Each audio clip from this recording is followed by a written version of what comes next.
Ya, sejumlah badan usaha penyalur BBM akhirnya menurunkan harga BBM dalam negeri mulai per 1 Januari 2023. Awalnya ada Vivo, lalu disusul oleh BP EKR, kemudian Pertamina dan Shell yang ikutan juga langsung nurunin harga.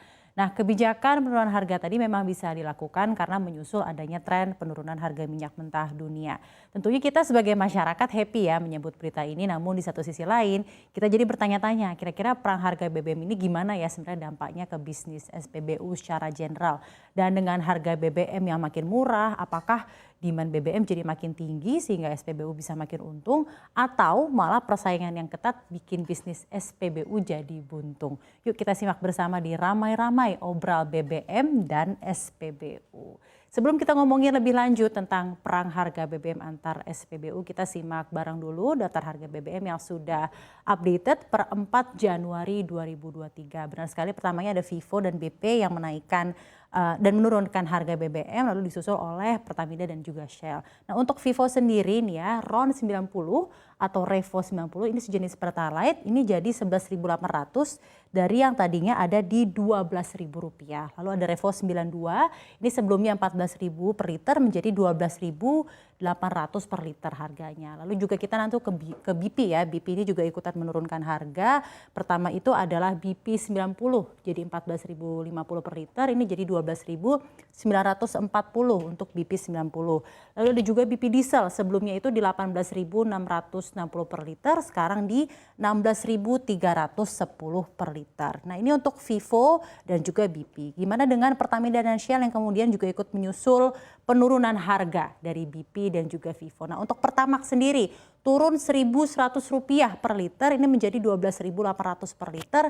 Jadi sebelumnya di 13.900, lalu ada juga Pertamax Turbo, sekarang harganya di 14.050 per liter, dari sebelumnya ada di 15.200. Bagaimana dengan Shell yang akhirnya paling terakhir menurunkan harga BBM, Shell Super sendiri ini menjadi sekarang di Rp13.030 per liter, sebelumnya ada di 14.180. Lalu Shell V-Power itu sekarang di 13.810 per liter dari yang tadinya harganya di 15.100 per liter. Nah, tentunya kita bisa lihat sendiri bahwa perang harga BBM ini bikin persaingan antar SPBU makin sengit. Dan dengan banyaknya SPBU swasta yang bermain di hilir, setiap bisnis SPBU bakal berusaha terus nih untuk memberikan dan mempromosikan produk andalannya tersendiri. Diversifikasinya bisa kita lihat di semakin harus menariknya nih untuk SPBU seperti layanan yang baik, kelengkapan fasilitas seperti coffee shop, minimarket, ATM, desain yang bagus, tempat istirahat yang nyaman, dan lain-lain. Buat SPBU ini mau nggak mau ya harus terjadi karena pasar untuk industri hilir juga memang sudah dibuka secara bebas untuk bertanding antar SPBU sendiri. Nah, sekarang kita bandingin pencapaian SPBU satu sama lain. Kita mulai dari Pertamina. Untuk Pertamina sendiri ini tercatat sudah punya lebih dari 6.000 unit SPBU di seluruh Indonesia. Selain itu Pertamina juga punya 64 SPBU BBM satu harga per September 2022. Dan juga Pertamina akan mengembangkan SPBU BBM satu harga ini sampai ke 92 titik di wilayah terdepan, terpencil, dan terluar di Indonesia sendiri. Lalu kita juga melihat bagaimana sih BP ini pergerakannya, ekspansinya. Saat ini sudah punya 32 SPBU di Jabodetabek dan Jawa Timur, dan pengembangan dan ekspansi dari BP ini juga terus dilakukan dari 2018, dan skema ekspansinya dari BP sendiri itu ada dua, yaitu company owned, company operated atau COCO, dan juga ada ekspansi satu lagi namanya dealer owned, dealer operated. Jadi untuk ini marketing director dari BP sendiri bilang bahwa BP akan terus mengajak para pengusaha baik secara individu atau korporasi bisa banget menjadi mitra dalam pengembangan bisnis SPBU dari BP sendiri. Lalu untuk Shell sendiri saat ini per 2022 sudah ada 192 cabang SPBU Shell. Dan rencananya masih akan terus mengembangkan jaringan SPBU-nya baik konvensional ataupun SPBU modular di 5 provinsi, itu di Jakarta, Banten, Jawa Barat, Jawa Timur, dan Sumatera Utara. Nah, khusus SPBU modular, Shell ini bakal fokus untuk bidik kota-kota lapis kedua agar dapat menjangkau konsumen di kota-kota tersebut. Nah, perkembangan Shell ini ya kalau kita lihat juga sangat luar biasa.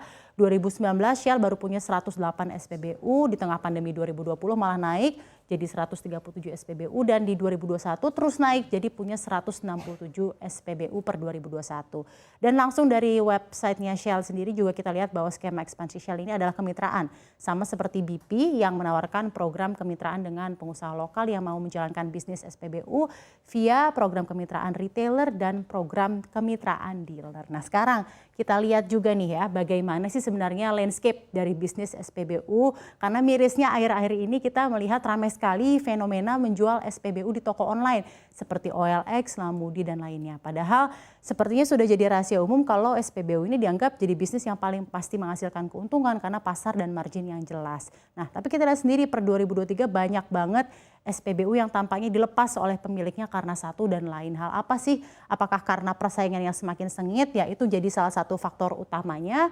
Lalu kedua, menurut Ketua Umum DPP Himpunan Wiraswasta Nasional Minyak dan Gas Bumi Rahmat Muhammadiyah, beban biaya besar seperti pajak bumi bangunan buat SPBU di pusat kota dan area strategis memang sangat mahal, bahkan sampai lebih dari 100 juta rupiah untuk pajaknya saja. Lalu ada juga efek pandemi.